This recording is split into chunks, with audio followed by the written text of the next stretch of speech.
जिंदाबाद श्रमिक कर्मचारी जिंदाबाद आवाज दे एक हो आवाज दे एक हो আমাদের উপর শোষণ নীতি চলছে কেন চলবে না তেজপুর মেডিকেল কলেজে কর্মী নিগ্রহের প্রতিবাদে শিলচর মেডিকেল কর্মীদের আন্দোলন। তেজপুর মেডিকেল কলেজ ও হাসপাতালে চতুর্থ শ্রেণীর কর্মী গোবিন্দ কাকতির উপর ডেপুটি সুপারিনটেন্ডেন্ট ডক্টর অরিজিৎ দত্তের মারধরের অভিযোগকে কেন্দ্র করে রাজ্য জুড়ে তীব্র প্রতিক্রিয়া সৃষ্টি হয়েছে। ঘটনার প্রতিবাদে শিলচর মেডিকেল কলেজ ও হাসপাতালের কর্মীরা বুধবার সকাল 7টা থেকে কালো ব্যাচ পরে কালো দিবস পালন শুরু করেছেন। এই প্রতিবাদ কর্মসূচি বৃহস্পতিবার সকাল 7টা পর্যন্ত শান্তিপূর্ণভাবে চলবে বলে জানানো হয়েছে। অল আসাম মেডিকেল কলেজ ও হাসপাতাল কর্মচারী পরিষদের সভাপতি ইব্রাহিম আলী লস্কর বলেন, কর্মীদের মর্যাদা ও নিরাপত্তা রক্ষা করা সরকারের নৈতিক দায়িত্ব। দ্রুত দোষীদের বিরুদ্ধে উপযুক্ত ব্যবস্থা গ্রহণ না করলে সংগঠন বৃহত্তর আন্দোলনের পথে যেতে বাধ্য হবে বলে তিনি হুঁশিয়ারি দেন। এদিকে কর্মচারী পরিষদের পক্ষ থেকে ঘটনার নিরপেক্ষ তদন্ত ও দোষীদের দৃষ্টান্তমূলক শাস্তির জোরালো দাবি জানানো হয়েছে।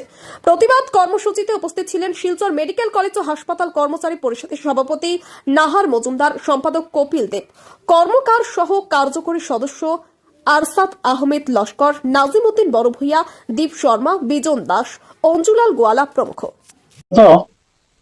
13 ডিসেম্বর শুক্রবার তেজপুর মেডিকেল কলেজের চতুর্থ শ্রেণীর কর্মচারী শ্রী গোবিন্দ কাকতিকে ওই কলেজের ডেপুটি সুপারিনটেন্ডেন্ট অরিজিৎ দত্ত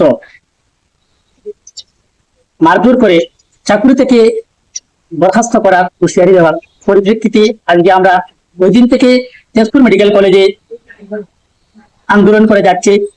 কর্তৃপক্ষ কর্তৃক কোন ধরনের সুরাহার ব্যবস্থা না করায় আজকে আমরা সমস্ত আসামের সমস্ত মেডিকেল কলেজের কর্মচারীরা আজকে 17 ডিসেম্বর সকাল 7টা হয়েছে পরদিন সকাল 7টা পর্যন্ত কালো দিবস ধারণ করে কালো দিবস পালন করছি।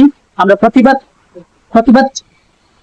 কর্মসূচি হাতে নিয়েছি এবং তার মাধ্যমে আমরা ভূ প্রকাশ করছি যে আমাদের উপর এই ধরনের নির্যাতন আমরা কোনো অবস্থায় সহ্য করবো না।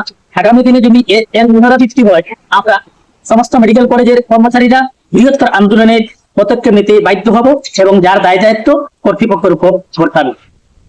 ইব্রাহিম